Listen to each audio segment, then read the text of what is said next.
thanks. Like, hey, Scoob, did you hear Nikki Blake is hosting a Scooby-Doo panel? No. Yeah.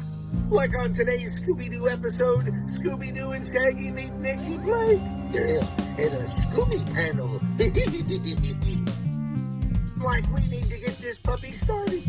Okay, Nikki Blake, take it away, Scooby-Doo.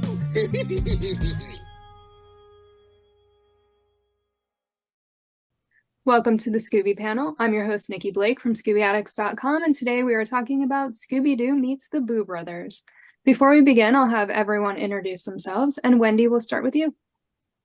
Hi guys, I'm Wendy BRYDGE. I'm a commissioned artist. I've been collecting Scooby for over 30 years, and we are having Scrappy tonight because this is Scrappy's moment. This is Scrappy's movie. We've got Scrappy. I'm just going to hold him the whole time. Whole time. Joel. Hey there, I'm Joel from the YouTube channel Planet Scooby. And Devin. Hi, I'm Rufus Busby, and I am not a real sheriff. This is going to be fun, talking about the Boo Brothers. It's a movie that I hadn't watched in a really long time, and now you get to hear my thoughts on it. Okay. Yay. Ready. So Scooby-Doo Meets the Boo Brothers was the first full-length Scooby-Doo film. It was released October 18th, 1987, and the movie ran for 92 minutes. Shaggy inherits his Uncle Beauregard's mansion. As he, Scooby, and Scrappy look for the family jewels, they run into Ghost, an ape that escaped from the zoo. He was kind of purple, too. He was cool. Anyway. Scrappy had the idea to hire a ghost hunting team, so Shaggy called the Boo Brothers. As they searched the grounds for the jewels, they also had to deal with a gun-happy neighbor who was always shooting at Shaggy, and his love-struck sister who wanted to marry Shaggy. Spoiler, they found the jewels, unmasked the ghost, donated the family jewels to the Beauregard Trust Fund for Orphans, and went back home to their normal life. There were some great voice actors in this. Don Messick as Scooby-Doo and Scrappy, Casey Kasem as Shaggy, Sorrel Book as Sheriff Rufus Busby and TJ Busby, William Calloway as Billy Bob Scroggins, Beauregard's Ghost, the Ape, Ghost in the Attic, and the Headless Horseman, Victoria Carroll as Sadie Mae Scroggins, Jerry Hauser as Miko, Art Johnson as Farquaad and Skull Ghost, Rob Paulson as Shriko, Michael Rye as Mayor, Ronnie Shell as Freako and the Demonstrator Ghost, Hamilton Camp as Ghostly Laugh, and June Foray as the Witch. Let's talk about the intro. What were your thoughts on that, Wendy? It's like the best intro ever. It's so good. I have definitely watched this movie many times, and I rewatched it again for the panel, but you don't really realize, I don't know, what I love about the intro is that to me, it collects all of the good things about Scooby and puts it in like one little 90-second block. So there's the silliness that comes with Scooby, which even in season one, there is, I mean, that's what I would not call Scooby a comedy, but I would say that there is silliness in it. And they're kind of the same thing, but they're kind of not as well. And in later iterations of Scooby, I feel like they took it too far into the comedy. But to me, Boo Brothers is like, it's the in-between. It's still a little bit silly, but it hasn't gone full-blown comedy, but it's also got this great, like, spooky, genuinely scary atmosphere. And that intro sets you up for that so well. Also, props to whoever did the storyboard for that, because honestly, in 90 seconds, that intro tells you every bit of backstory that you need to understand what's going to happen in the film. And they don't even really say much. Even you could listen to it on mute and just like pay attention to what's going on. The wheel floats by. You can see that, you know, what Shaggy's relationship is to Beauregard and what's going to happen. The intro is like all the backstory that you need so that they can just like jump right into the story. And I think that that's brilliant, because if anyone has ever tried to write like a very succinct synopsis of something, like where you don't really want to give away the ending, but you want to give enough to make your synopsis interesting, That is really difficult to do. That is one of the hardest things. I mean, I love to write, but one of the hardest things that I've ever written was when I did like a blog post about different Scooby-Doo episodes, like the scariest episodes. And I was trying to just like compartmentalize each of them into this short little thing, but still like hit all the points and not give it away. That was so difficult. So the fact that they managed to, in 90 seconds, pull that together so that as soon as the movie starts, you know exactly where they're going, why they're going, and we don't need any fluff. Because later Scooby movies, I think there's a little too much fluff going on where, I mean, the movie really, it doesn't need to be as long as it is. So I appreciate that they were like, nope, here you go. There's the information you need. We're into the story and off you go. One of the few times that we actually get June Foray in a Scooby thing. And I've always wondered, like, that to me is still really strange that she was not in more Scooby stuff. She's Carlotta in an early episode, and then she's the witch in this. I think that's it. I can't think of any other time that she did anything to do with Scooby. And she was like such a huge voice actress at the time. I'm very surprised that they did not utilize her more. So I thought she was great for this because especially that late 80s time frame, I feel like everyone knew her voice. Doesn't matter what you knew it from, but I feel like you knew it, and somehow that lends, like, I don't know, it's just like a little bit of a bolstering for the film, whether you were a Scooby fan or not. Like maybe you're just a kid and you turn it on and you hear that and you're like, oh, I know that voice. That alone would have made me want to watch it, even if I didn't really know what Scooby was. So I thought that was really great. Visually, it's fantastic. I really like the animation in it. I thought it was, sometimes they go a little off model on things, but I thought it was pretty decent. And of course that, like, the musical cues in that, it's the same as what they use in the opening for the Mostly Ghostly VHS, which is like my favorite thing ever. So right then and there, I'm sold. It's creepy. It's spooky. Everything is like moving in the intro. And I think that's also really important because it captures your attention. It keeps it all the way through. And now you're excited to see what's going to happen. Also, we get a sleeping Scrappy because Scooby goes back for him and takes him out and he's like asleep. And I think that that's just, I mean, it's adorable. We can't, even Nikki can't argue that sleeping Scrappy was kind of cute. Even if she doesn't like him still, he was cute. I was more set on the fact that they left him behind. But they went back for him They as soon did. as they realized. They did. He But would have been still. fine, but it's okay. And of course, the dancing skeletons at the beginning in the cemetery. Total throwback, I'm sure, to the 1929 Disney Silly Symphonies skeleton dance little thing where they're doing their jig. Love it when one cartoon nods something that's, you know, has come before it, and the perfect fit. Love all of the visuals in the cemetery. It was fantastic. That intro, I honestly think 10 out of 10, and probably from any film, animated or otherwise, that's had an intro, I think that's like top 3 for me. Joel, your thoughts on the intro? I'm on board on giving that intro a 10 out of 10 as well. It was cool. Favorite part of the movie for sure. I watched it about 4 or 5 times. I needed a bit of clarification though. So the witch, did she scare Shaggy and Scooby out of the house? That's what I took it as. I think Or so. is she like a crypt creeper and just kind of like, Well, because at the end of the episode, they're going back to their house. And I'm like, why would they go back to the house when the witch is there? It was almost Okay. like they needed a reason for them to get out of the house, and that was the reason. Yeah. And because she scared them out of the house, they found the paper because it Right. blew into the door. Yeah. the Yeah. witch also turns into a cloud at one point, so I mean, Yeah. what is logic, you know? Yeah. Just the ending threw me off because they're like, we're going back to the house and donating all this money. I'm like, Do they say we're going back to the house? Yeah, they say do. that specifically? Okay. They did, and yeah. that's what really confused me. I'm like, Okay. it's the witch there. Unless I mistook it. And that's why I rewatched it. I'm like, she is there scaring them out. But logic aside, love the intro. Okay.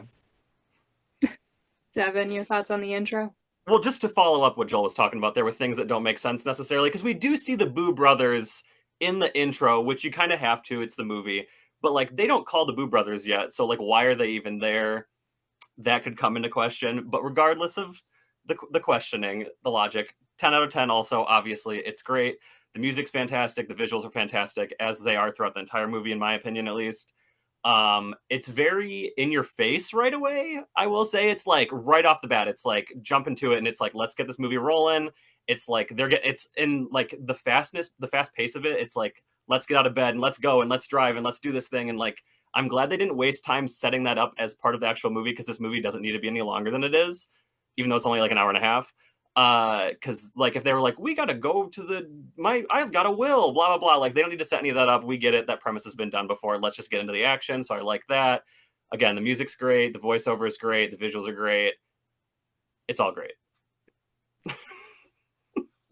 I really liked the intro. I thought it was fun. I was a little confused that the Boo brothers were there, like because it's not like they knew that the Boo brothers would be there. They called them specifically because they found them in the phone book or whatever. And yeah, but yeah, I mean, it doesn't have to make sense. It was a cool intro, and I like that it was different, because now we seem to get all the intros where they're unmasking another villain, and you know, then they kind of get into the story.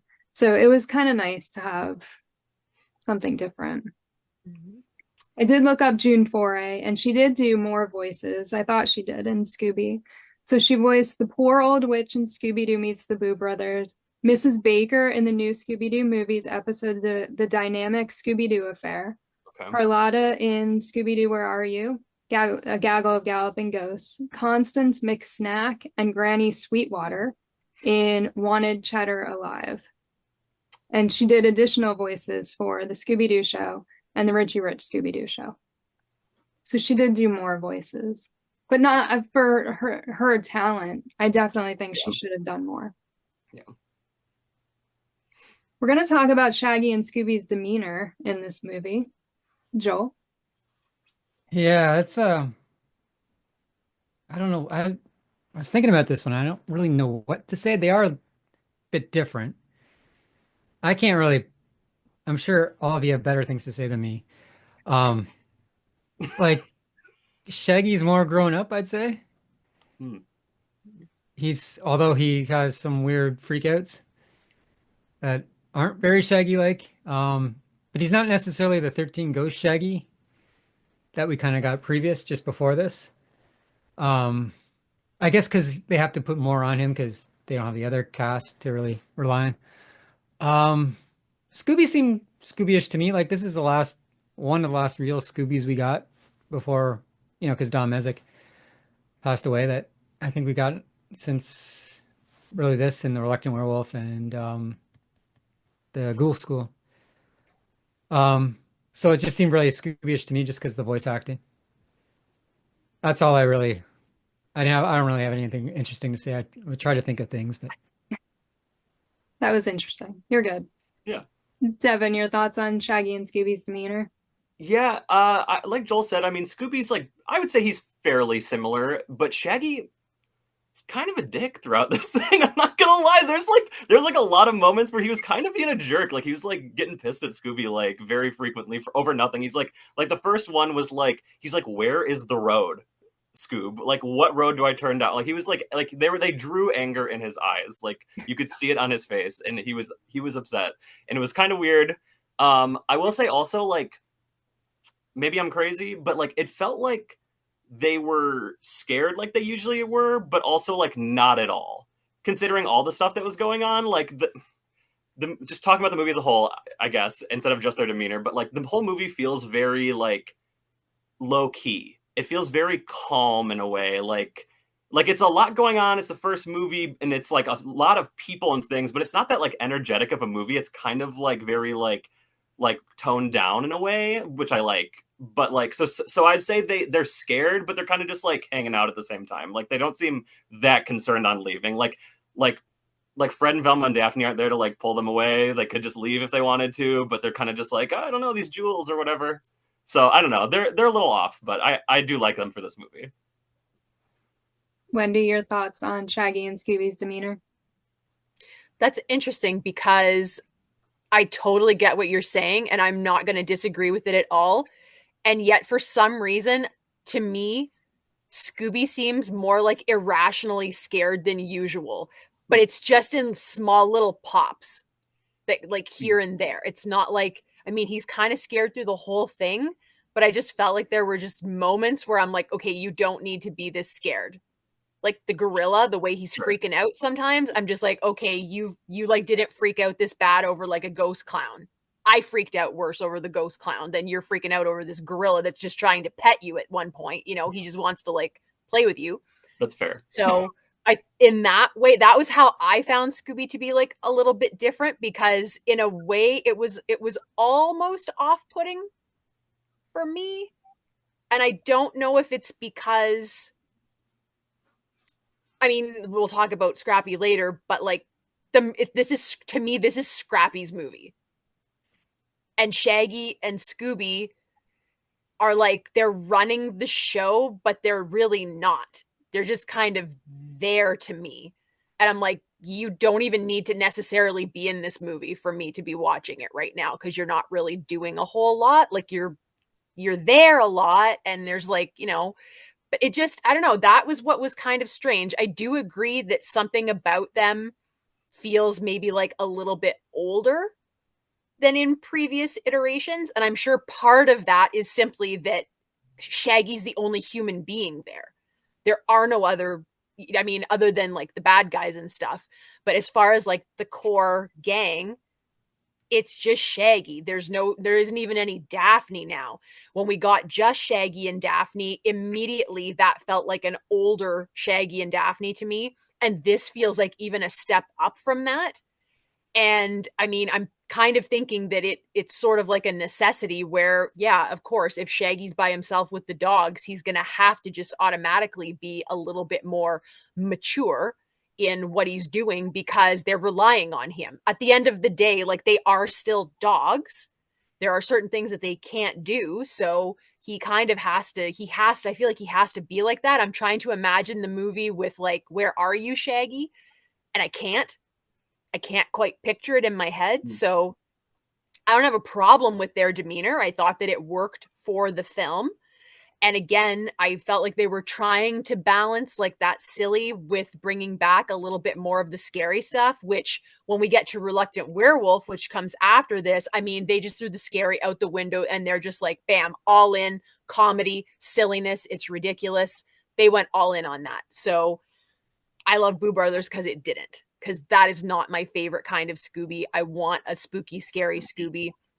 I do agree that it has this weird laid back feeling though still to it, and like the pace is it's not slow, but like Devin said, there's not really a lot of action. There's just like little pops of it here and there, and that appeals to me. And when I was a kid, that kind of pacing appealed to me, because I'm not like, I mean, I can pay attention for more than like 5 seconds. So I appreciated that, because it gave you more time. If you were trying to figure out what was going on, it gave you more time to process what you were seeing, who the players were, what, you know, all of the different things. And I really like that approach. And to me, that makes it more watchable as an adult, as opposed to some other things. So I like this Shaggy and Scooby. There's a couple times where Scooby goes a little off model, and I'm like, dial that back a little bit, guys. Come on. Stick to the model, especially knowing what happens to poor Scooby's design in another decade. And that just goes to pot, and we're done, and we're never going to see proper looking Scooby ever again. But yeah, they were okay. I'm kind of glad, I can't believe I'm saying this, I'm kind of glad that they stuck with Shaggy's color palette from 13 Ghosts for these movies. Because he's really absolutely, he's really not Where Are You, Shaggy anymore. And that feels like, I don't know, it just feels like it was appropriate for him to be red shirt, blue pants Shaggy for this, because he is a little bit different like that. Kind of, I really like what they were driving, but it was so like, okay, we went from the Mystery Machine to that weird van in 13 Ghosts, and now they've got this little guy. I mean, I really like, though, that they brought like the green color back in the car, though, which I think also made it more acceptable for Shaggy to not be wearing his green shirt, because somehow the car made up for that in some way, shape, or form. I mean, it's for kids, so they are using visual cues, because children are usually very visual. So I think that all of that was done on purpose, the color, choosing it like that. And for me, it totally worked. Shaggy worked, Scooby worked. Think Scooby might need a Ritalin once in a while, but other than that, it was pretty good. I did think that Shaggy and Scooby were both irrationally scared through a lot of this movie. Like, they could have just like sat in a corner and just shook the whole time, and it wouldn't have necessarily changed the outcome of the movie, because they weren't really figuring out the clues anyway. I feel like they were like scared of stupid stuff, and then like Shaggy's being shot at with a literal gun, and he like wasn't that scared of that. It didn't seem, but like, yeah, other stupid stuff, he's like, I'm terrified. Yeah. All over the place. The cover has green shirt Shaggy. Interesting. Which is weird, but the back has red shirt Shaggy. Mm-hmm. I have a laser disc up there, and from this angle, I do believe he's wearing a red shirt. I will say on the cover of that. Maybe they changed it for that. But I'm not sure why he has the green shirt on the DVD cover. They have that on the other ones too. Like the Reluctant Werewolf, he's got a green one on, and like, yeah. Yeah, I think that's more the people that are being paid to do the coloring. Yeah. That are paid to do the coloring on these are just like sort of pulling from whatever like model sheet reference, like the color reference, and it's not necessarily matching what is like current. It's just like whatever's in the file. And I don't really think that there was probably a lot of thought given to, is this going to line up with what we're actually doing in this right now?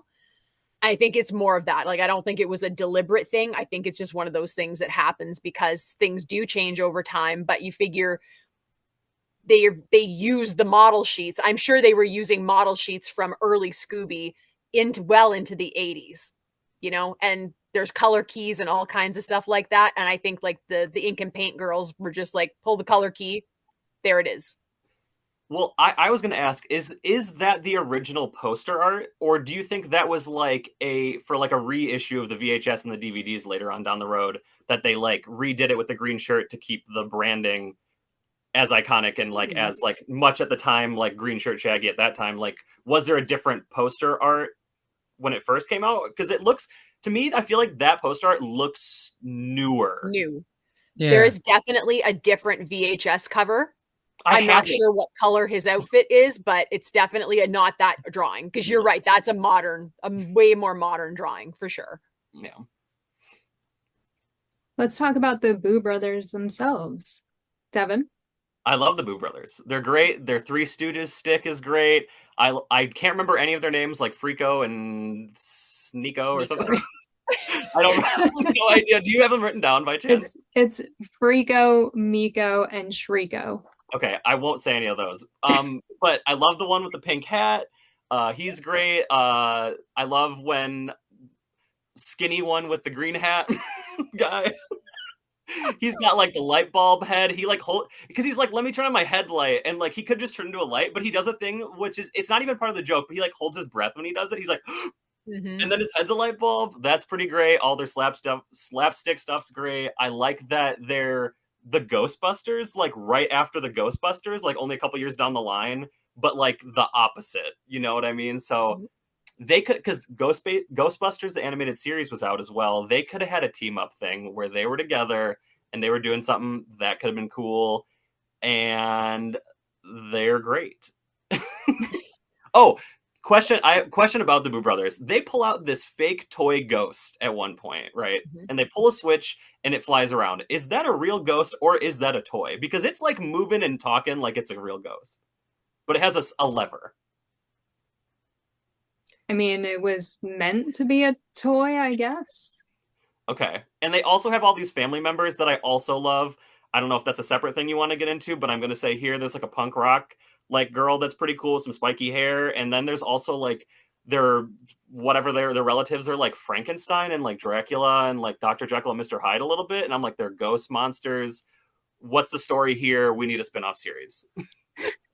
I did kind of think it was cool because you would think we would have seen more of Shaggy's relatives, right? Since it was his uncle's mansion. But it was pretty cool that we got the Boo Brothers relatives. Mm-hmm. Not utilized for long, I will say. They were there and then gone instantly. So Yeah. yeah. Wendy, your thoughts on the Boo Brothers?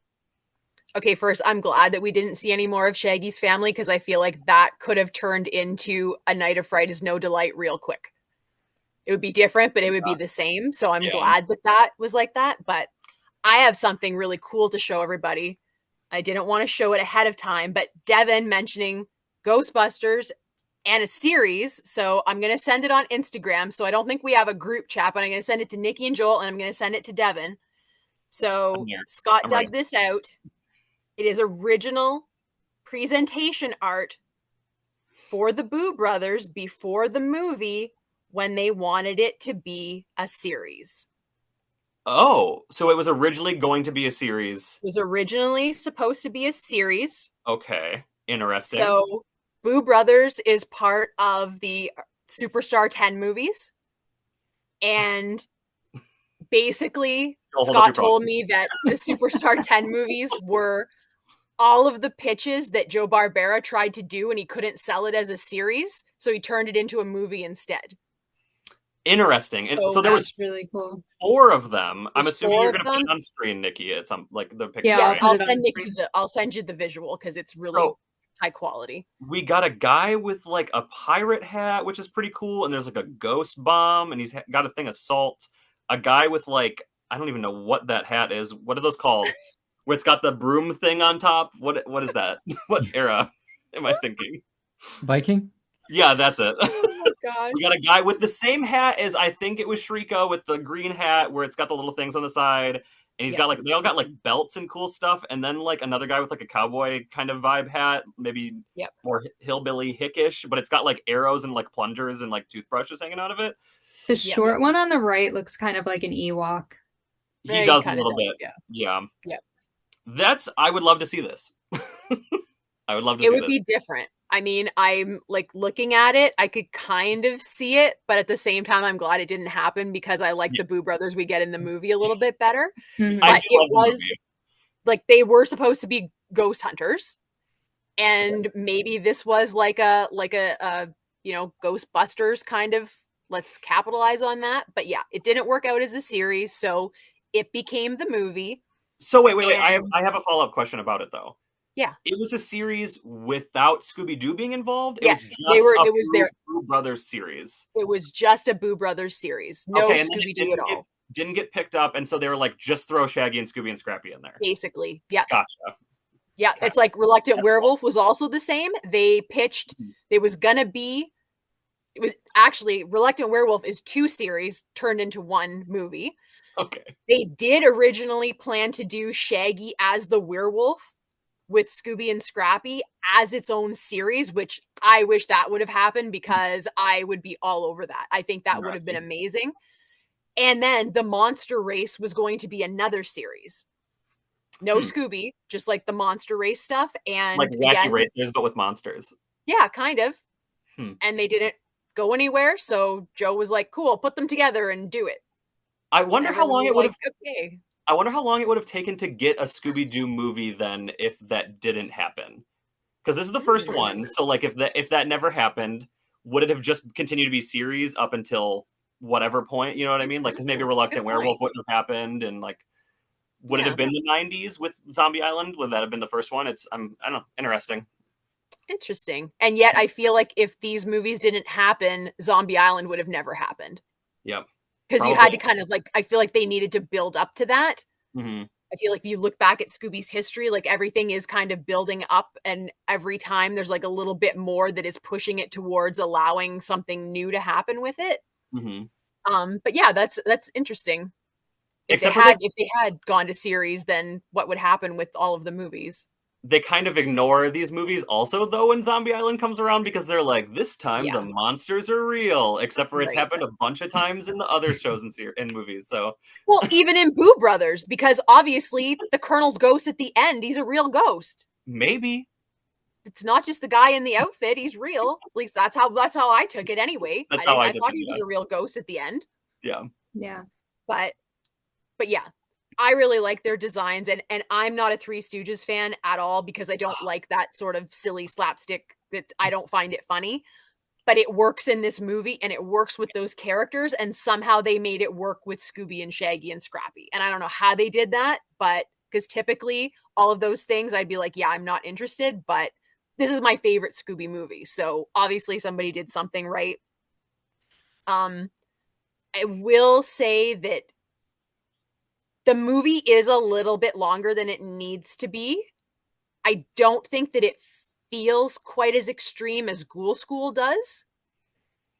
But I almost sometimes feel like they didn't use the Boo Brothers enough in it. Because there's like, thank you. I was going to bring that up and I totally forgot. Right? They are not used hardly at all. It does not feel like it's their movie. Continue. Yeah. Because it's like there really is two different stories going on simultaneously. There's the hunt for the treasure and the phony ghosts that are trying to foul that up. Mm-hmm. And then there's the Boo Brothers, which, I mean, yes, it's related, but it also feels disconnected, because like they're off doing their own thing, and then incidentally they come together and they have some interactions and stuff. So it's a little bit disjointed in that way, and yet I don't mind it, though. I don't know that the movie necessarily suffered from it, and perhaps more of the Boo Brothers would have been like overload into that silly realm that is maybe like a little too humorous and would cut that it's kind of scary kind of stuff. I don't know. It was interesting. Like, they're in the title. They are in the title. We see them in the intro when you're like, wow, guys, you just gave away the punchline. The ghosts are like, the ghost hunters are real ghosts, and you gave it away in the first 90 seconds. That's true. Interesting choice, but it works, you know? And I don't know. It is a strange movie the more that I think about it, but I also feel like they put a lot of, maybe they didn't, but it feels like they put a lot of thought into it, and all of their clues and stuff, the way that the ghosts behave. I don't know. It all just strangely works in the end, which most Hanna-Barbera things do, but I feel like this one was like extra successful. I'm curious if the Boo Brothers could have been a spin-off series from the movie. So not the original pitch that we looked at, but I think that they could have had a spin-off from this movie on their own without Scooby, and I would have watched that. And I think that would have been amazing. They could have done that, I think. I would watch that as well. Would they interact with, would it only be humans calling them? Or other ghosts? No. I think it could be other ghosts too. I mean, talk about a crossover. I would love to see Boo Brothers with Shake, Rattle, and Roll, who are constantly having trouble with the ghost exterminator. So call the Boo Brothers, and like that is like a little mashup that I think would be pretty cool to see. I just to piggyback on this a little bit, what you were just talking about. I'm going to be nitpicky, but I will say I absolutely love this movie. I have nothing wrong with it, but agreed that the Boo Brothers are very sidelined, and they're in the title, and like, it doesn't feel, again, I love it, so I don't really care, but it doesn't feel earned at the end when they're like, oh, you guys can have the house, and we're donating all the jewels to the orphanage or whatever. And it's like, it doesn't feel like there was much of a connection between them and the Boo Brothers to even like warrant any of that, really. Like, they told them the story when they first arrived about like the orphanage or whatever, but that's like kind of it. Like, it should really be like Scooby-Doo hangs out in the same room as the Boo Brothers, not meets the Boo Brothers, because they didn't really get to know each other at all. So, I don't know. Yeah. I think the Three Stooges act kind of worked in this because it wasn't overbearing. And Yeah. maybe it would have been more so if the Boo True. Brothers were part of the movie more, but they weren't doing it all the time, so it wasn't Mhm. annoying. Yeah. Joel, your thoughts on the Boo Brothers? I like Three Stooges, but I don't like Three Stooges shtick unless it's Sam Raimi doing it. Um, like I hated Jabberjaw because he does the curly voice. I didn't like the cartoon Three Stooge movies; they're like my least favorite from the new Scooby-Doo movies episodes. But I like the Three Stooges. I just felt cheap. But I would agree they didn't use it too much in this, so that's not what bothered me. I guess what bothered me was they're not doesn't feel like their movie. You could have pulled them out, knocked off 20 minutes, and nothing would have changed really. Um, I did like the toy. I'm thinking that might be like a haunted toy. Maybe it's a possessed toy. Okay. So it's ghost and toy. That's my theory. I like the relatives. I like the Frankenstein one. He's probably my favorite. And Punk Rock Chick. Yeah. I like their ad in the papers. If they did a spin-off and they didn't do the Three Stooges thing, I probably would have liked it. No, I probably would have liked it back then because if I saw it originally, I probably would have liked it because I was a dumb kid. And I wasn't too familiar with the Three Stooges. Or maybe not. I don't know if I would have liked it because I think someone might kill me. I think the real Ghostbusters kind of was really popular by then, and they were really scary, and I think they had better episodes with ghosts than this. So maybe a silly ghost one might not work when put side by side with the real Ghostbusters. Like if they were competing, I don't think kids would watch this over the real Ghostbusters at their height with Ghostbusters the movie, and number two came out a couple years later. I think in 89, maybe 88. Anyway, yeah. Like the last time I watched this, it was 1989. And I remember the Boo Brothers just annoying me back then. And I didn't really watch it since. And I watch it now and I'm like, they're not that bad. And I think that's just because they're hardly in it. The one thing that was weird to me was that like they could walk through walls, but they got stuck in a chimney. They could push the piano button, but couldn't pull Shaggy up from falling off the roof. I think they're just goofy. I think it's just a part of their shtick, you know? Like his head Yeah. gets stuck in a door thing. I think he could get it out if he wanted to, but I think it's just like a part of he's just like, I don't know, I'm just goofing around. Yeah, I don't I know. like Yeah, and I think Shaggy was a little bit too heavy because, like, it's not that he couldn't grab him because he stretches. So obviously, Shaggy's weight is being applied to Shriko's body. But I think it was just that he thought that he was stronger than he was, and like that's the joke. Oh, sorry, dropped you. Yeah, possible. Very possible. Yeah. We're going to talk about the real star of this movie, Scrappy. Yes, Scrappy. Yeah. Scrappy, definitely the star of this movie. This movie, like, he was an essential part of this movie. The movie could not have happened without him. I mean, he was the one solving everything. Wendy, your thoughts on Scrappy? Oh, the hesitation and trepidation in asking me this question, Nikki. Yeah. All right. It's his movie. It really is. Because you could take out the Boo Brothers, you could take out Scooby and Shaggy, and you would still have this same damn movie It's true. with the same outcome. Yeah. Because Scrappy does everything. He does everything in this. And I mean, I think what I love the most about, like, 13 Ghosts is not my favorite series. I love the idea of it. I think execution-wise, it suffered a lot because whoever was in charge was like, hoo-hoo, let's make it funny and silly. And it's like, no. You had the most primed for spookiness. You had freaking Vincent Price, and you blew it. I'm sorry. I'm going to say it. You blew it with 13 Ghosts. But with Boo Brothers and even Reluctant Werewolf and Ghoul School, the dynamic of Scooby and Shaggy and Scrappy together in those three movies, the maturity of all three of them when they are interacting together like this, to me, that is like probably my favorite thing in Scooby-Doo as a whole. I did not find, I mean, the only time that I find Scrappy annoying is in the first season when Lenny is voicing him, because he still has like, he is a different character than when Don takes over for him. He just is. He's definitely played a little bit differently. To me, there is absolutely nothing about Scrappy in Boo Brothers that if nobody knew Scrappy, it was like a brand new character, or it was new to them and they watched it. I really cannot imagine anyone having anything negative to say about the character of Scrappy in Boo Brothers.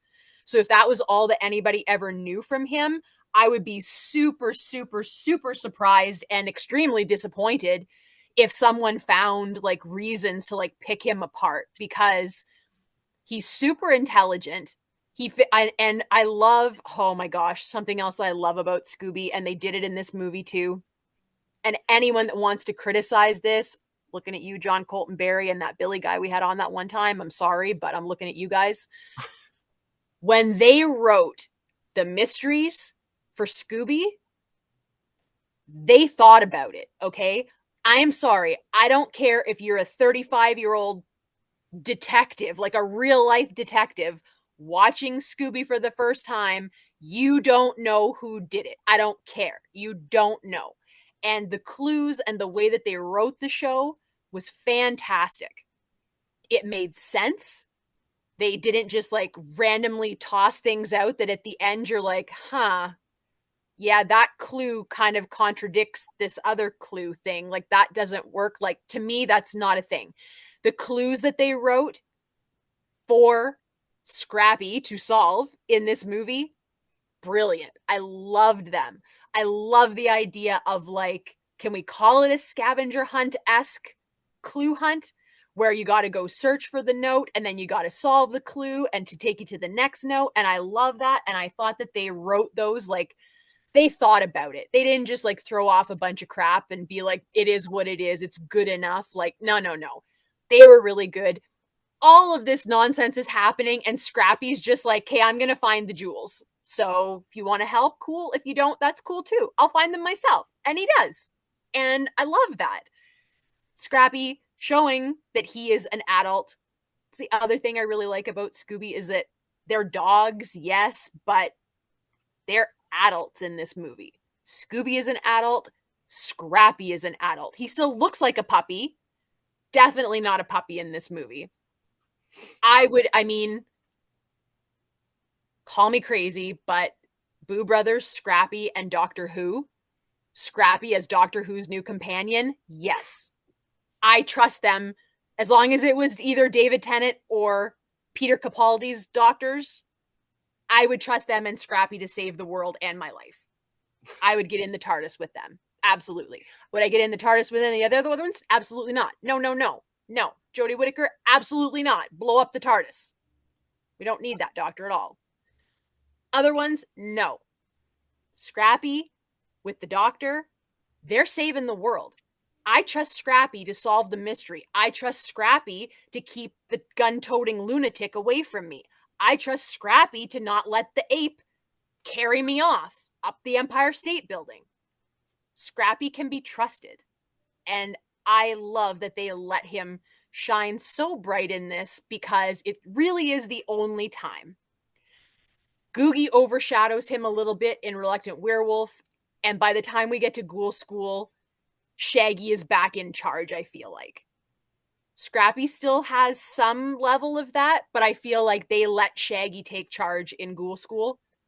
Boo Brothers, Scrappy's Fred and Velma all rolled into one, and everyone is like deferring to Scrappy.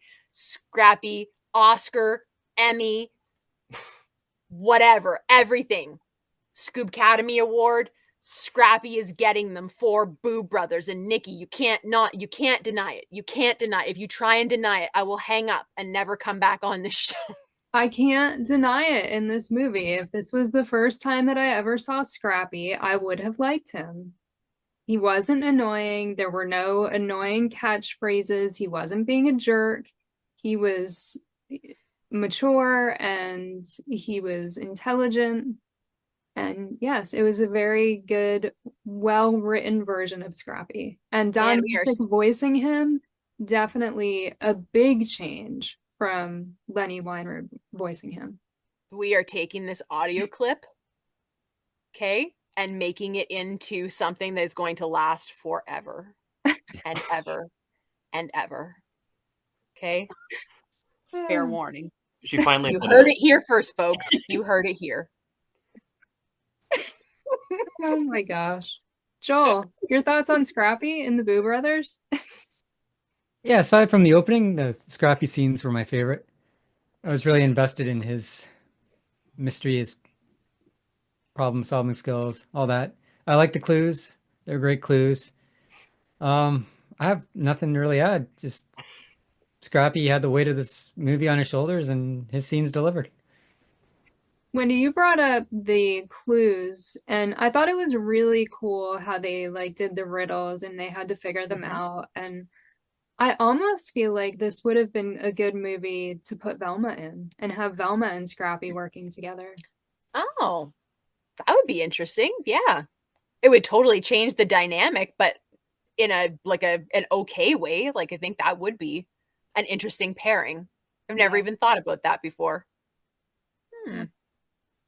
Devin, your thoughts on Scrappy? Scrappy doesn't even need Velma. He's smart enough for all of us, okay? And pardon my French, but Scooby and Shaggy are stupid in this movie and can't figure a single thing out that is super simple to figure out.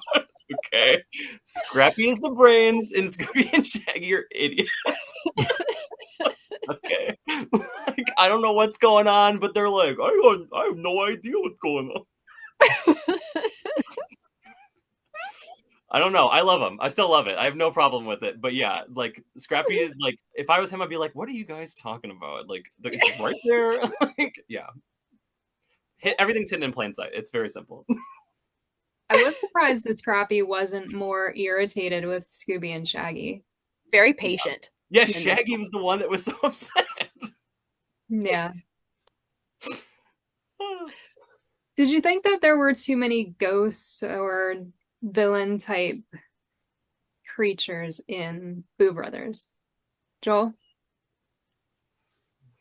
Despite the visual cues, yes. I like all the ghosts and monsters. They look cool. Okay, maybe not the ghost. The redneck or hillbilly I could have done without. Yeah. I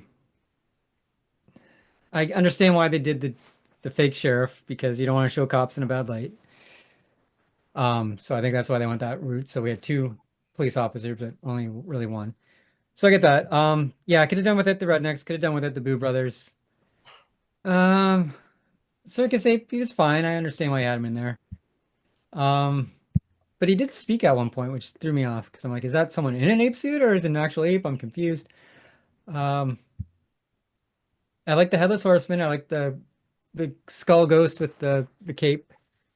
That'd make a cool Halloween costume. I like Captain or Colonel Beauregard or whatever. Was the sheriff doing him and there's a ghost of him?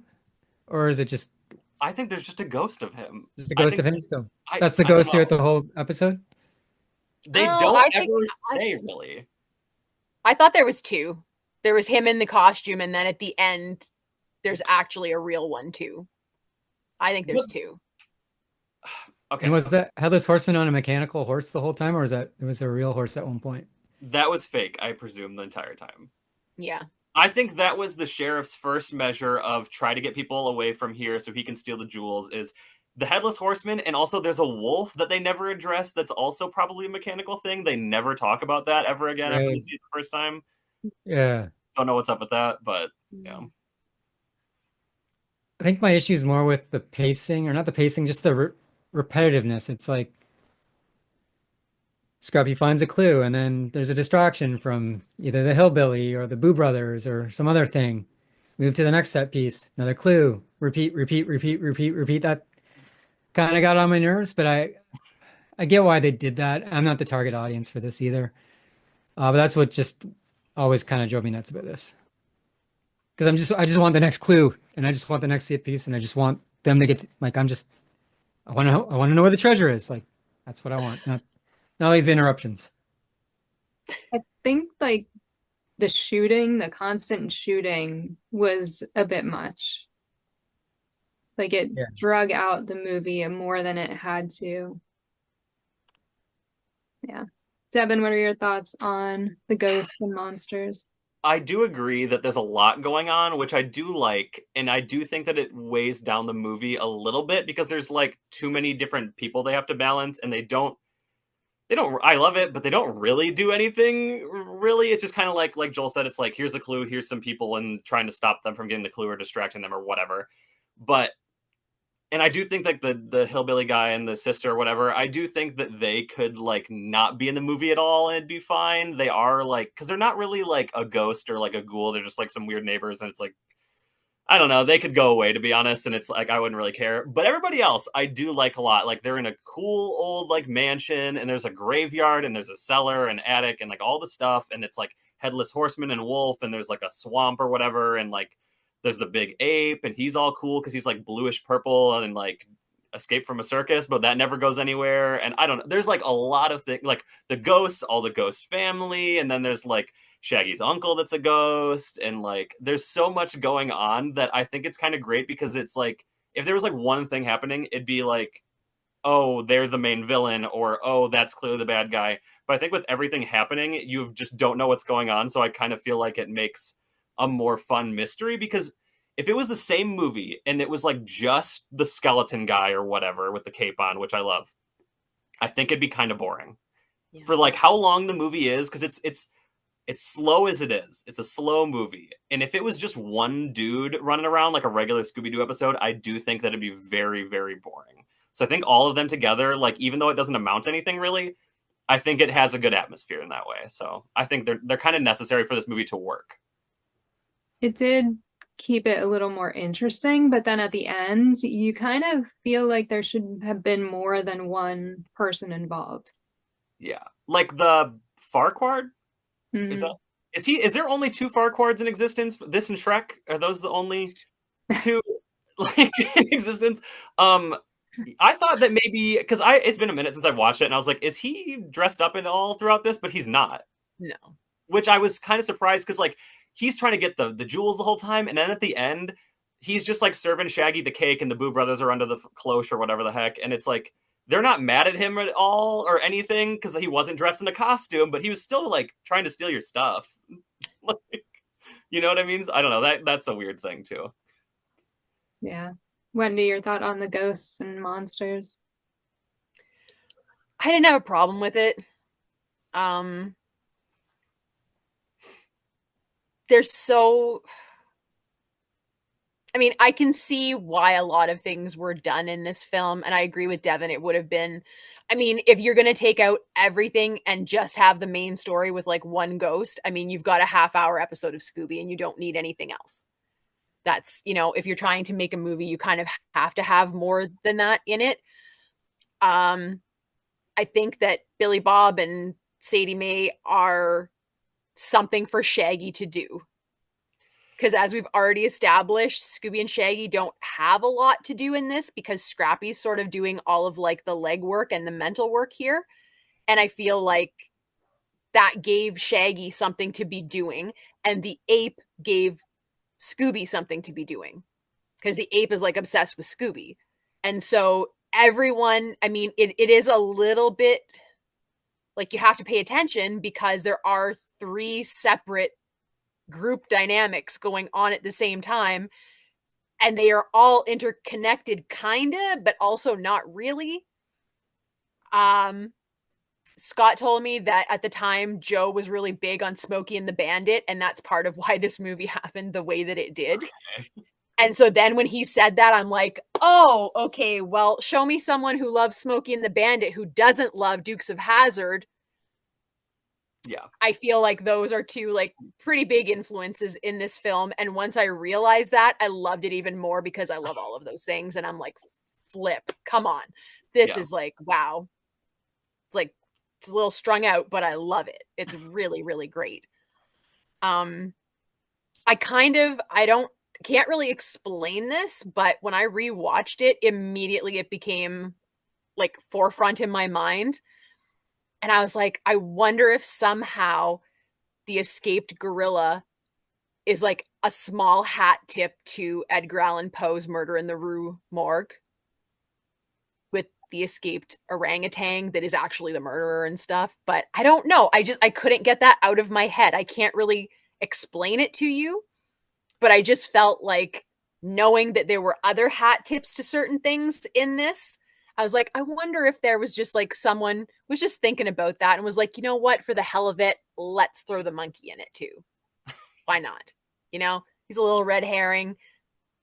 I don't know. That's just my conjecture, because I just suddenly, that was all I could think about was that. And I was like, I wonder.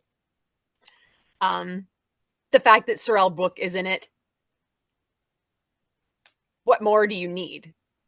That just, again, I feel like Boo Brothers today would probably not have a lot of appeal to like the demographic it was originally meant for today, because kids and young adults today don't seem to give a crap about anything that happened before they were born.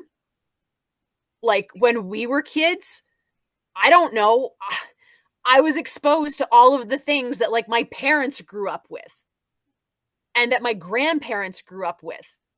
It was just, I don't know, it wasn't even like a conscious, like, okay, well, you need to learn this so that you're not stupid.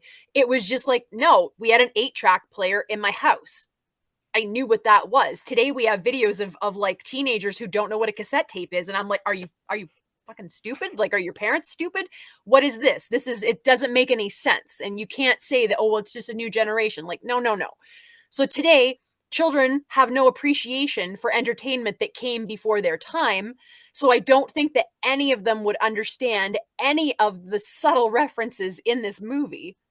So I don't think that they would like it or even give it the time of day, where somebody like me, every single thing in it, I can see where it came from. And I love all of those things. So you put them together and it's like your birthday and someone just handed you a plate of cake and ice cream. And, you know, there's a bunch of candy sprinkled on the top of it. And it's wonderful. So I don't really think that there was too much of anything in this. I'm not even mad that it was a little bit longer than it probably needed to be. I think that everything served its purpose well. And I don't think that even though, yes, the movie could exist and technically be successful if you removed probably any one component of it other than Scrappy, as I don't think the movie works in any way, shape, or form without Scrappy in it.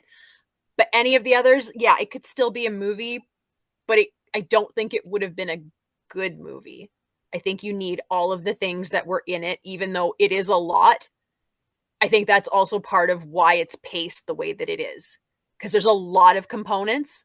And if you were like doing 100 down the road with all of those components, I mean, I think it would be overload and no one would like it, and you wouldn't be able to pay enough attention, and you wouldn't have any idea what was going on ever. So I feel like they slowed it down, and yeah, they've got like a couple of different things going on at one time, but I was satisfied with how they like brought it together in the end, you know? So I don't think there was too many ghosts or anything. And I still say that ghost at the end is real though. I don't think he was phony. Devin, you brought up that you thought Billy Bob and Sally Mae could just not even be in the movie. And I totally agree. Like the stuff that they did was weird, just shooting at them and the weird dance scene. And then at one point they're like following Shaggy and they're tackling each other. That was the only part I did like with them, to be honest. It was like that long shot of that, like Shaggy walking, because he's just like talking to himself. He's like, "Oh, there's no one behind me. I just gotta like convince myself that it's fine. It's like I think there's someone there, but there's not." And it's just like they're just like it's just so dumb. It was great. What are your thoughts on Sheriff Busby? Do you think that he was necessary? Devin? Yes. Yeah. Yeah. I loved him in this. I absolutely love him. And who I love even more than him is the guy on the radio that's like, calling Sheriff Busby. Busby. Like that guy's great. And I wanted more of that throughout the movie. every time he talks, I'm like, I love this. Like, love the character. It's great. I think he's great throughout the whole movie. I think he adds like a lot of charm because like he's one of the like 3 humans in this, you know. So like, and he's very prominent, and you can't really figure out that he's got a twin brother by the end of the movie. Spoiler alert, even though you already mentioned it, and I also kind of mentioned it the first thing I said. You can't figure that mystery out at all, unfortunately. There's like 0 clues to that. But I do love that to distinguish between the 2 of them, his brother has the biggest black mustache I've ever seen in my life. It's huge and ridiculous, and it's great. So, fantastic all around. Wendy, your thoughts on Sheriff Busby? Oh yeah, you definitely need him. You definitely need him. And again, that whole, to me, that it's so Dukes of Hazzard. Yeah. I loved that series so much. I loved it. And to see it working like this, because spoiler alert, they also tried to do a Dukes of Hazzard series, Hanna-Barbera did. And they even did the designs for it. And then it got canned. And that is one of those things that, you know, you wish, like, here we are with friggin' Jellystone, you know, and Velma. Meanwhile, the stuff on the cutting room floor back at Hanna-Barbera a couple decades ago, and you're just like, I'm not crying, I'm fine. Okay, I don't want to make a conversation of this because we're not talking about it. Have any of you watched the Jellystone show, and is it good? Because I haven't watched any of it. No, I can't do it. No. Joel, have you seen any of it? I watched a couple episodes. It wasn't for me. Okay. I was curious. Like I haven't watched it, so I might like it. You might, yeah. All right. You know what? I'll watch an episode tomorrow. End of I'll conversation. know right away if you like it or not. Okay, I'll let you guys know. Joel, do you think Sheriff Busby was a key player in the movie? I think he was, because it went with the trope we're used to with the man behind the mask. And he was the guy behind it all. And we had to have him so Shaggy can go, there's no such things as ghosts, as the Boo brothers fly around him. I don't know why. Shaggy kept saying, no such things as ghosts. And then Boo brothers are right on screen with him. He's looking at them. I don't know what he thought they were. Scary ghosts. Scary ghosts. Yeah, oh, scary ghosts. Yeah. You know, there's a difference. Yeah. And I love Smokey and the Bandit. I love Dukes of Hazzard. So I knew what I was getting right away with him and what to expect. I was kind of like, because we rarely see guns in Scooby-Doo episodes, and there's a lot of guns in this. Like the sheriff had a gun, and or the sheriff's the guy pretending to be the sheriff had a gun, and he was very breaking every gun law possible with it. Yeah. He didn't shoot at anybody though. He did just shoot like trees. Didn't he shoot into a pitch black room at an ape like at one point? Did he shoot in the room? I thought he did. I don't know. I don't remember. Maybe I'm wrong. I'm just very aware of guns and where they're pointed, and maybe I was just overthinking it. I don't know. You've seen it more times than me, so you might be aware of it. I feel like he went in there, and when there's the stuffed ape, right? Is that what you're referring to? I don't think he shoots in that scene. I thought, okay. Yeah. I don't think so. I don't remember. I'm probably imagining it then. I could be wrong. Yeah, I'm probably wrong. I'm probably wrong. We'll never find out because we'll forget. Yeah. I will watch that. It'll be great. I can't imagine a world where you're wrong, so I'm not going to even. Okay. I'm wrong about everything. All right. Let's get one thing wrong here. What is the appeal of this movie, Wendy? It's Scooby. At the end of the day, that's all that really needs to be said about it, because we have learned if you don't even need to slap Scooby's name or face on something anymore. You just need the mental association, aka Velma, and people will be all over it. Now, I'm not saying that's a good thing, but I think that is the truth. And so the main strip everything down. It's a Scooby-Doo movie. People are going to watch it. 2 years had gone by since they'd had anything new with Scooby, and they were coming on the heels of 13 Ghosts, which I don't think did that great as far as ratings go. It only got like one season and not very many episodes. So I think it was like the perfect time to introduce more Scooby, because I think that fans were, they were wanting something. And I do feel like of all of the, like, what shall we say, like transition Scooby properties, I think that Boo Brothers is like the best and most successful one, because it still is respecting what Scooby is, and it's not changing that, and it's not taking away its integrity, but it is also creating a shift. We get the shift with like a little bit of silliness, but we've maintained the spooky, and that's how you balance it. We're getting the shift with the more mature Shaggy and Scrappy and even Scooby-Doo, that kind of, they feel slightly older. That's the shift. Now, it's kind of odd that with that shift, then they were like puppy and children. Yeah. And I'm like, you kind of killed that momentum a little bit, where you kind of primed it for something and then you went away from it. Now, well, okay, I was going to say I love Pup, but that's not true. I mean, I appreciate Pup. I don't love it, but I appreciate it. A lot of work went into that. I'm sorry, Scott. Don't hate me for this.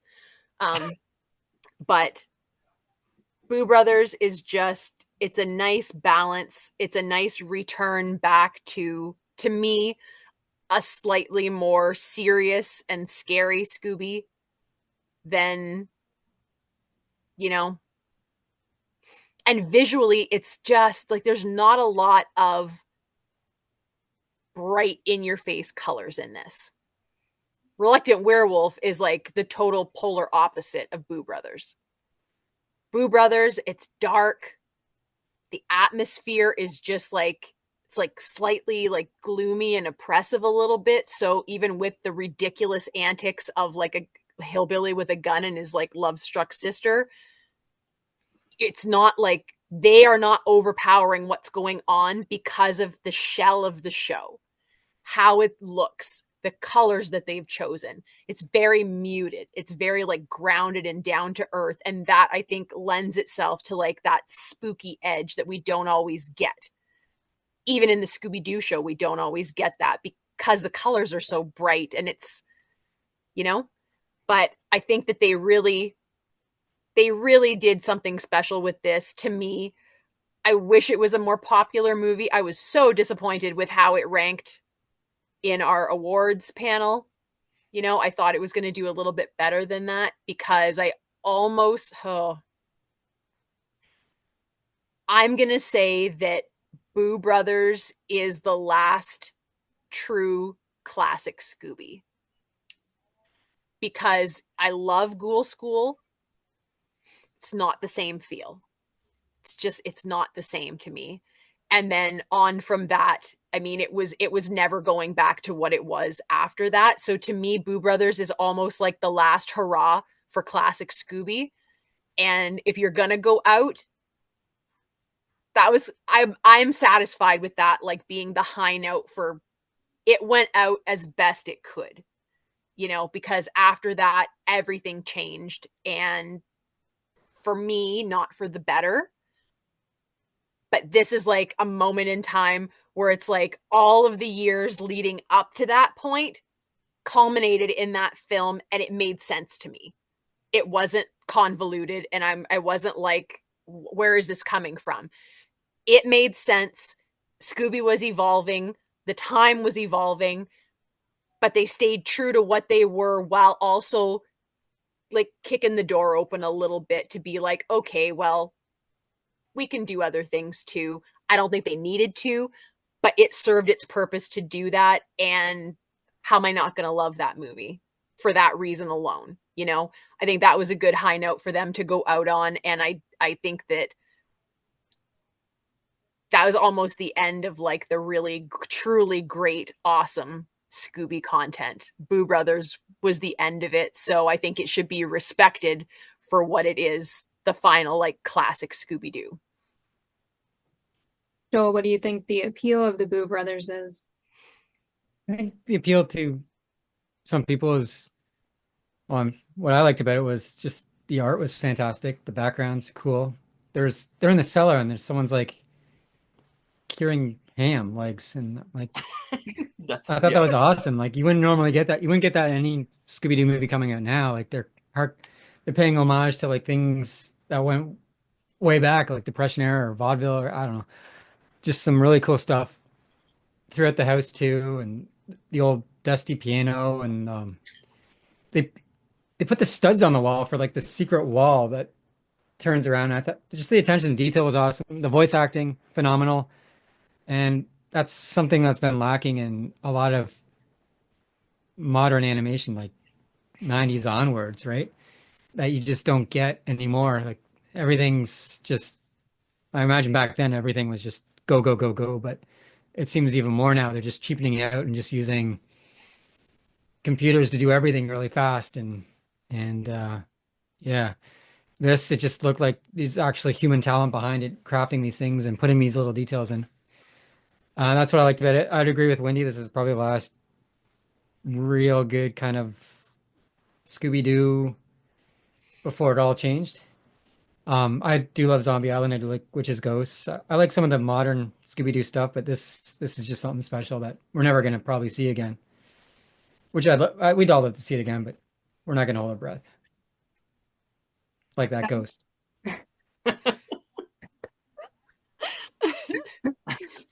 Devin, what do you think the appeal of this movie was? I think all of it's great. I mean, like jumping off of what Joel just said, like the hand drawn cell animation. Obviously, this isn't the only thing with that, but like it just has that charm. Like a lot of stuff now, the digital, it's like you can do it quicker, you can do it faster, and I feel like studios now try to turn stuff out so quickly, like as quick as possible to make it as cheap as possible. Back then, it's like when you're hand drawing something, I feel like it has more thought put into it because you're like, I don't want to draw this and mess it up and then have to do it again. So every detail has to be like precise before you go into actually in the studio and doing it. So that's really cool. But besides that, I mean, like, yeah, it just looks great. Like a couple of my favorite shots in this are second favorite shot is like when the gorilla, the ape is first introduced and they're like stuck in the mud with Shaggy's car. And like his big hands reach down on the bumper and then it shows him, there's like a flash of lightning.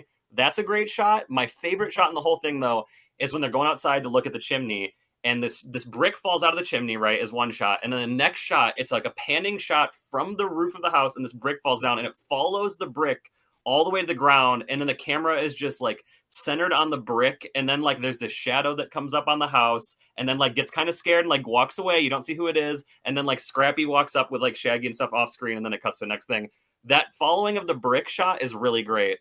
That's my favorite shot of the whole thing for sure. Besides the look of it all, the music in this is really cool. Like it's got like this weird, it's like it's not exactly traditional Scooby-Doo, but it is at the same time where it's got the same spooky vibe, but it's a lot like since it's spread out, like it's not a 30-minute, 20-minute episode, it's a whole movie. So there's a lot of silence in this movie where there's like some music cues and then there's like silence and there's like some crickets in the background and it gives it like a really like calming feeling weirdly, even though it's like spooky stuff's happening. It's very like this would be like the perfect movie to watch if you were like hungover or like at home sick from like school or work or something, where you're like, I just want to sit down and lay in bed or sit on the couch and just like watch something that's like almost nothing. But at the same time, it's something, you know what I mean? Like it's a really calming, like relaxing movie to watch and it's great. And also thinking about it now, this just came to me. I feel like Scooby-Doo as a franchise has kind of followed like horror tropes. Like this is coming at the end of the 80s and like the music almost has like a slight synth to it, just slightly. And like I feel like that's why it feels more mature too, because the 80s was full of like teenagers running around like with monsters and like murderers, and this is like some teenagers and his dog running around like with stuff. So I feel like it's kind of followed that trend, because then like in the night, then there's the pup named Scooby-Doo, and that's when everything was like babyfied and whatever. And then like late 90s, like Scream came out, and that was like a revival with like mystery stuff. And I feel like the Zombie Island and Witch's Ghost was very mystery heavy stuff. And like early 2000s, like the Scooby-Doo movies, like parodies were huge, and that was kind of parody. Like Scooby-Doo is very much gone with the trends, and I feel like this is very much of the 80s. And the 80s is a great time for horror, and this fits into that just the same as you would watch a live action horror movie, I feel like, from that time. So like if you don't like this movie or haven't seen it, give it a shot for that reason. I do like the background art a lot. I thought that that was really well done. The music was good. I'm not sure how I really feel about the movie itself because I don't know. There was just so much that didn't need to be in it. It didn't need to be as long as it was. I get the appeal of it. I think anybody that loves Scrappy definitely loved this movie. And I think that anybody that doesn't like Scrappy, you can't argue that he was necessary, that this was his movie. You can't argue with that. Yeah. You hear that, Scrappy? She loves you. Well, I'm not going to go that far. Final thoughts on the Boo Brothers, Joel? If we never did this panel on it, I probably never would have watched it. So I'm glad you did. I don't know if to say thank you or what, but I'm glad I rewatched it. You said it wasn't as bad as when you watched it in the 80s, so. Yeah. I just remember watching it in the 80s and just wandering off and doing something else. Do you like it more now that we've discussed it and talked it out at all, or do you feel the same as when you watched it a couple days ago or whatever?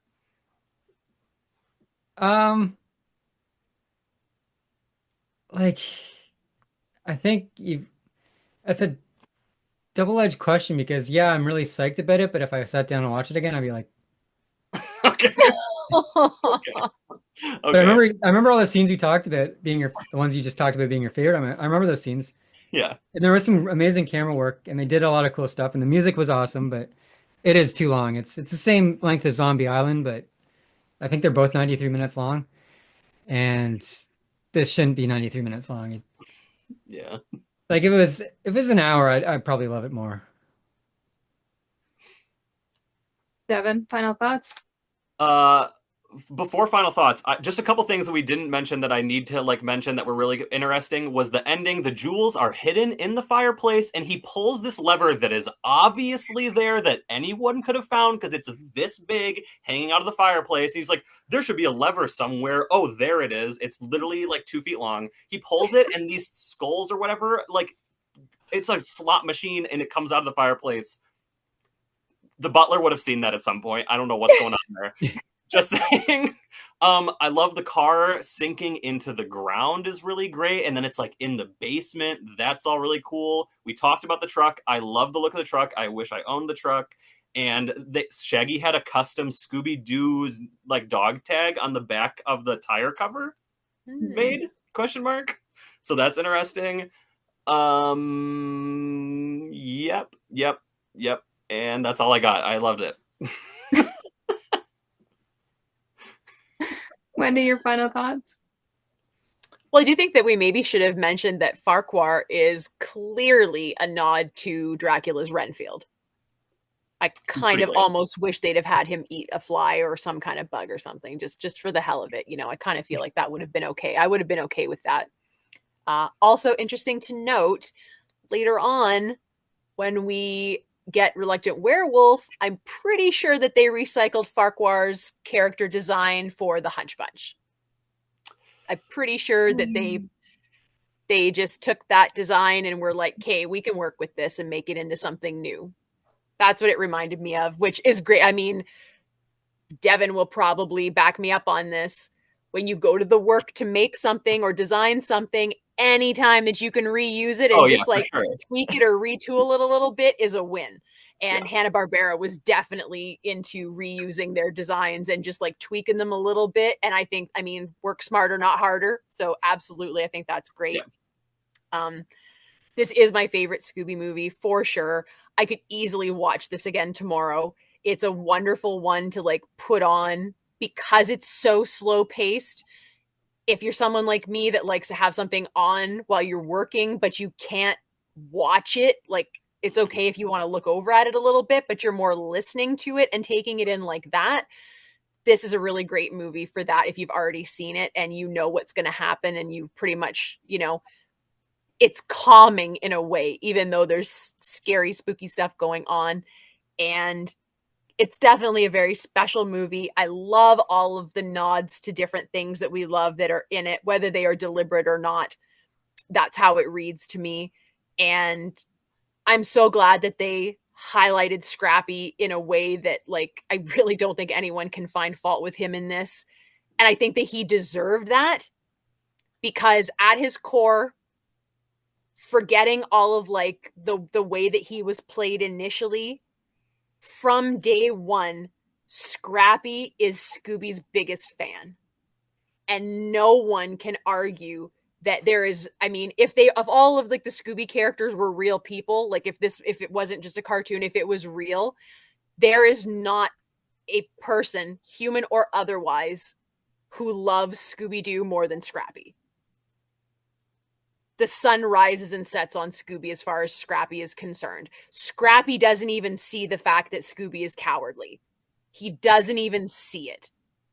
And for that reason alone, I think, like him or not, Scrappy deserves to be respected. And I love that they gave him, he had his moment. They gave him a moment for him to shine, and he does.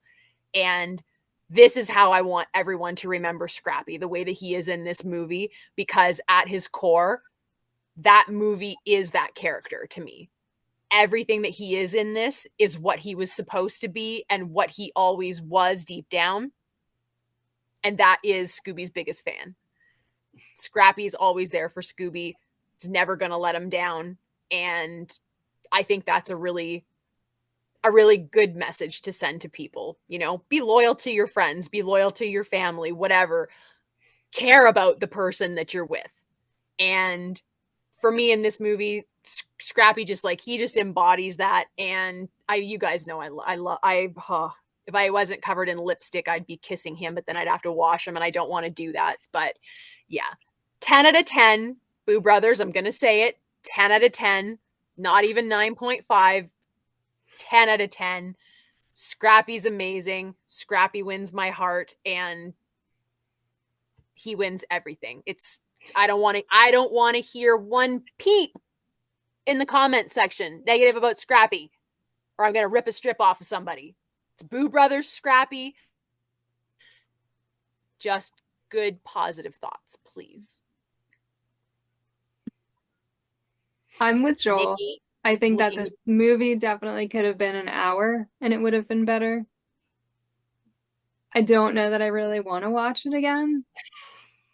I mean, it was okay. I did watch it late and then fell asleep. And then after watching it this morning, I fell asleep after. I don't know if it's the slowness of it that it just like makes me too calm and then I just want to sleep. But I don't know. I don't totally understand why everyone loves this movie. Wendy and I get it. It's fine. Well, Wendy loves this movie because Scrappy, it's his movie. That's fair, but it's also great. Everything around it is also great. The visuals, the sound, the characters, it's all great. The visuals, the music, the voice actors, I can agree to that. It's great. Yeah. Yeah. It's okay. It's okay. I definitely wouldn't give it a 10 out of 10. Joel, did you ever rank it on Planet Scooby? No, I didn't. The Scrappy episodes destroyed me, so I didn't want to do any more Scrappy. So what would you rank this if you wanted to give it a number? 4.5 out of 10. What? I was gonna say 5. He gave it a 2.5 on Letterboxd. Yeah. I gave it a 5 if anyone wants to know. I'm just saying. Is 5 the highest? Yeah. Okay. Okay. Before Wendy rips the strip off of any of us, we're going to wrap things up. Let everyone know where they can find you on social media, and Wendy, we'll start with you. Okay, well, as soon as we're done here, I'm gonna like delete my group chat with Nikki and Joel because you're both dead to me, and Devin and I'll talk. We'll just talk about this movie. Fine. You can find me on Instagram. I'm at Wendy Bridge. On Twitter X, I'm Wendy Loves Jesus, and my blog is wendylovesjesus.wordpress.com. Joel? You can find me on YouTube. Just type in Planet Scooby. Devin? You can find me in the comments leaving hate comments about Scrappy. Okay, Okay, also, deleting my conversation with Devin. I am now going to be an island of one with Scrappy, and you all can bugger off. All of you. Everyone. All And you can find all my links on ScoobyAddicts.com. Thank you for joining us for another Scooby panel. Thank you for tuning in to another Scooby panel. I'm Nikki Blake from ScoobyAddicts.com. If you like these panels, please subscribe to my channel for more great discussions. A huge shout out to our patrons, Julie Rosen, Ross from ScoobyFan.net, Tagus, Garrett Spencer, Paul the Scooby Dude, and Jesse. If you would like to support the Scooby panel, please go to patreon.com/ScoobyAddicts. A very special thank you to artist, blogger, and Scooby collector Wendy Bridge, Joel from Planet Scooby, and miniature artist Devin Smith. Scooby Panel is available in podcast form on most podcast platforms or as a web series on YouTube. You can find Scooby Panel on Instagram, Facebook, and X as @ScoobyPanel. We are part of the Collector's Maze Network, where you can find all things geek. Scooby and Shaggy were voiced by Scott Innes. Check out Scott's website, onescottshop.com. Scooby Addicts artwork by Will Davenport. Scooby Panel logo by Garrett Spencer. Video editing by Nikki Blake. Music composed and performed by Bovine Nightmares. Please join us next time for another Scooby panel.